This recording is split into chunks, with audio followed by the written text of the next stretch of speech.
남성분이었는데 침샘도 커져 있고 턱 근육도 발달했고 얼굴 살도 꽤 많았거든요. 그래서 그 세 가지를 했더니 확실히 좀 확연한 차이가 좀 나오더라고요. 안녕하세요. 저희는 피브라더의 피부과 전문의 김현우, 피부과 전문의 김조하입니다. 오늘 저희가 다룰 주제는 제 생각에는 피부과에서 받는 시술 중에 가성비가 1등 일단 이라고 생각하거든요. 어때요? 저 역시도 만족도가 가장 높은 것 중에 하나. 그쵸. 네. 가격 대비 시술 거생 대비 그쵸. 네. 그쵸. 만족도가 가장 높은 가성비 탑 오브 탑 바로 턱보톡스입니다. 턱보톡스입니다. 네. 네. 턱보톡스는 안 해보신 분들이 많지는 않은 것 같아요. 저희 피부과에 오시는 분들이. 그죠? 아마 생애 첫 시술로 턱보톡스 해보신 분도 꽤 많을 거예요. 윤주 원장님도 턱보톡스 맞으세요? 네, 저 어젠가 엊그제 네. 한 번 또 놔주셨잖아요. 혹시 네. 몇 번 정도 맞으세요? 그래서 한 5번은 5번? 저도 지금 한 2번 맞았고 저도 1년 간격으로. 저도 한 1년 정도 했던 거. 하여튼 저희도 이제 받고 있고 네. 만족도도 꽤 높은 그 턱보톡스에 대해서 한번 디테일하게 한번 알아보도록 하겠습니다. 네. 일단 사각턱보톡스, 네. 턱보톡스 이렇게 말하잖아요. 이제 간단하게 일단 소개 좀 해주시면 좋을 것 같은데. 턱보톡스라고 부르는 거는 씹을 때 사용하는 근육이라고 해서 교근, 뭐 저작근 이렇게 부르는데 이렇게 생겼어요. 약간 네모나게. 여기 광대뼈 위쪽에 이렇게 붙어 있고 여기에 있는 근육이 평소에 말하고 씹고 하다 보니까 계속 근육이 발달하는 거예요. 그러다 보니까 여기가 점점 두꺼워져 가지고 사각턱 같은 그런 느낌을 줄 수 있는 게 근육인데 그걸 이제 보톡스를 이용해서 근육을 마비를 시키는 거죠. 그러면 요새 흔히 유행하는 이제 그 근손실이라는 거 들어보셨죠? 이 근육이 운동을 안 하다 보니까 여기 근육이 근손실이 일어나면서 이 부분이 조금씩 얇아지는 이런 효과가 이제 턱보톡스라고 보시면 될 거예요. 턱보톡스는 어떤 네. 식으로 시술을 하게 되는 거죠? 이렇게 제가 이 사진에다가 그림을 그렸어요. 보면은 여기에다가 주로 놓게 돼요. 그 이유는 위쪽에다 놓으면 일단 볼거짐도 생길 수 있지만 여기 이제 침샘관이 이렇게 가는데 여기 손상을 안 시키려고 이 아래쪽에 놓는 거고 그리고 이 앞쪽에 놓으면은 여기 이제 웃음을 지을 때 쓰는 근육이 있는데 만약에 같이 마비가 돼버리면 이렇게 웃을 때 좀 비대칭 웃음이 생길 수 있기 때문에 최대한 안전한 이쪽 부위에다가 이제 한 3번, 4번 정도 찔러서 이게 이 근육을 마비시키게 됩니다. 이렇게 되고 한쪽당 보통 용량이 이제 사람에 따라서 좀 다른데 뭐 적게는 한 10유닛 정도 들어가는 경우도 있고 많게는 뭐 4, 50유닛까지도 이거는 사람에 따라서 좀 용량 차이는 있는 것 같아요. 그렇죠. 그러면 턱이 이렇게 좀 각져 보이거나 좀 부한 분들이 전부 네. 다 효과가 있는 건지 내가 효과가 좋을지 아닐지는 혹시 어떻게 판단할 수 있을까요? 일단은 여기가 발달된 외형을 갖고 있으면은 한번 해볼 만하다는 생각은 일단은 들어요. 이제 우리 젊은이들의 우상 브래드 피트인데 이제 나이가 들고 이제 보니까 브래드 피트를 볼 때마다 이쪽이 이제 발달하면은 남성스러운 느낌은 좀 있는데 여성분들은 이제 부드러운 인상을 원하기 때문에 여기를 좀 깎고 싶어 한단 말이에요.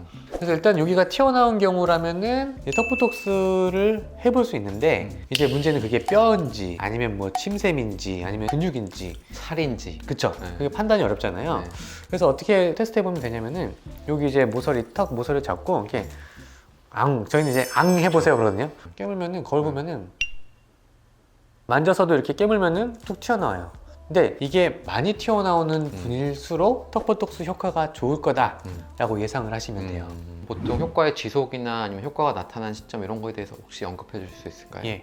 일단 오늘 딱 맞게 되면은 턱 근육의 힘이 한 3, 4일 후부터 2주까지 조금씩 떨어져요. 근데 그때 바로 눈으로 보이느냐? 그거는 아니고 이제 근육을 안 쓰고 근손실이 일어날 때까지 시간이 필요하잖아요.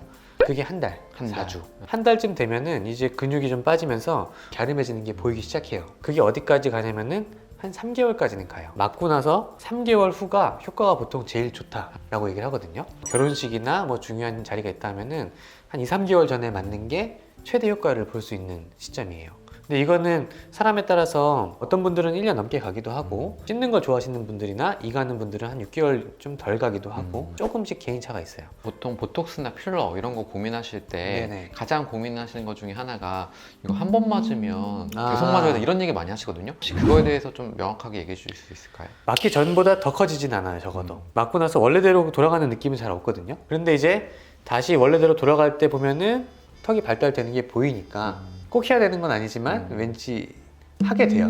그죠? 좋았을 때가 생각나니까. 네, 저도 이제 그 옛날 옆모습으로 돌아가고 싶지는 않거든요. 그래서 맞는 거지 안 맞으면 문제가 생기거나 그런 건 아니에요. 자각턱을 이렇게 많은 분들이 하셨던 것도 부작용이 그나마 덜하기 때문일 텐데 그래서 혹시 이제 언급드릴 부작용이 있을까요? 보톡스 자체가 미간, 이마, 뭐 눈가, 턱 이렇게 네 군데를 하잖아요. 그 중에서도 가장 부작용이 적은 부분이라고 하더라고요. 그러니까 대략 1% 미만으로 부작용이 난다라고 알려져 1% 있고 미만. 생각보다 굉장히 좀 안전한 시술이다라고 보시면 되고 부작용도 크게는 한 4가지 정도 이렇게 좀 흔한 부작용이 있는데 일단은 이게 이쪽 씹는 근육인데 이 근육을 못 쓰니까 다른 근육이 이제 씹는 역할을 대신하면서 보상으로 주로 네. 주로 이제 머리 쪽에 있는 근육을 쓰게 되는데 약간 뻐근한 느낌이 들 수 있어요. 음. 근데 그거는 큰 부작용은 아니고 한 일주일 정도 되면은 좀 적응이 돼서 음. 좀 풀리는 그런 시기고 두 번째는 아까 전에 말씀드린 거지만 좀 너무 앞쪽에 섰을 때 입꼬리가 약간 한쪽은 올라가는데 한쪽은 안 올라가는 경우가 생길 수가 있어요. 아니면 양쪽 다 안 올라갈 수도 있고 근데 그런 경우는 이제 좀 한두 달 정도 기다려야 좀 풀리는 거고 근데 이건 이제 좀 주위에서 쓰면은 저는 이런 경험은 아직까지 한 번도 저도 못 해본 것 없긴 같아요. 했었어요. 네. 근데 그럴 수도 있다라는 건데 그것도 시간이 지나면 해결되는 거고 세 번째는 이제 볼페임이 생기는 게 꽤 흔하잖아요 생각보다. 그건 좀 그쵸. 높이까지 놓은 거겠죠? 그렇죠. 네. 용량을 좀 많이 쓰거나 아니면은 좀 위쪽에 말씀하신 것처럼 그러면 생길 수 있는데 그런 거를 100% 없앨 수는 없겠지만 최대한 좀 아래쪽으로 쏴서 그런 부작용을 안 생기게끔 하고 있고 근데 마지막으로 이제 좀 그쵸. 알사탕처럼 뭔가 이게 보톡스를 맞았는데 오히려 여기가 볼록 이렇게 네. 씹을 때마다 튀어나오는 경우가 좀 있거든요. 조금 좁은 부위가. 그쵸. 네. 네, 그거는 이제 전층이 보톡스가 작용을 한 게 아니고 일부분에만 작용하고 일부분 적용을 안 해서 그런 거예요. 그럴 때는 이제 작용을 안 한 부위에다가 추가적으로 보톡스를 놔주면은 해결할 수 있어요. 이런 경우 웬만하면은 다 해결이 되는 그런 문제이기 때문에 큰 걱정은 안 하셔도 될 것 같아요.